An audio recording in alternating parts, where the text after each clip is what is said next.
আজকে ভোরবেলা থেকে সকাল থেকে ছবিটা স্পষ্ট। যারা এতদিন ধরে বিভিন্ন বহু বছর ধরে বাংলাদেশ থেকে অনুপ্রবেশ করে ভারতে থাকছিল, তাদের এবার এসআইআর চালু হওয়ার পর বা লাগু হওয়ার পর তাদের সকলকে এবার ফিরে যেতে হবে বাংলাদেশে। তাই তো এই হাকিমপুর পোস্ট চেকপোস্ট স্বরূপনগরের, যেটা স্বরূপনগর পুরোটাই বর্ডার লাগো অঞ্চল, সোনাই নদী যার উপর থেকে বর্ডার চলে গিয়েছে, বাংলাদেশ এবং ইন্ডিয়াকে ভাগ করছে এই সোনাই নদী, এবং সেই নদীর উপরেও বর্ডার রয়েছে।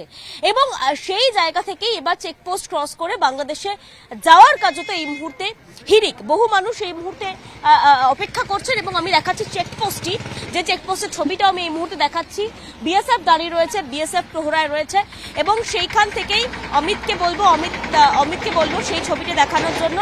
এবং এবং এবং সেখানেই কিন্তু বহু মানুষ অপেক্ষা করছে, একেবারে পুটুলি বেঁধে, লোটা কম্বল বেঁধে তারা চলে এসছে। কেউ দিনমজুরের কাজ করতেন, কেউ শ্রমিকের কাজ করতেন, কেউ বা সেখানে ভাড়াতে থাকতেন। তারাই কিন্তু প্রত্যেকে এবার বেরিয়ে যাচ্ছেন, এবার ভারত ছেড়ে চলে যাচ্ছেন, কারণ এসআইআর এর আগে তাদের কাছে যে জিনিসপত্র বা যে কাগজ ডকুমেন্টস সেগুলো তাদের কাছে এই মুহূর্তে নেই, এবং যখন সার্ভে করতে আসা হবে সেই মুহূর্তে ধরা পড়ে যেতে পারে। এবং সবচেয়ে বড় কথা, যখন তাদের সঙ্গে কথা হচ্ছে তারা প্রত্যেকেই বলছেন কেউ 1 নম্বর এয়ারপোর্ট 1 নম্বরে থাকতেন, কেউ সাপুইপাড়া থাকতেন, কেউ থাকতেন মানিকতলায়, একেবারে খাস কলকাতার বুকে ঘাঁটি গেড়ে বসেছিলেন, বসতি তৈরি করেছিলেন।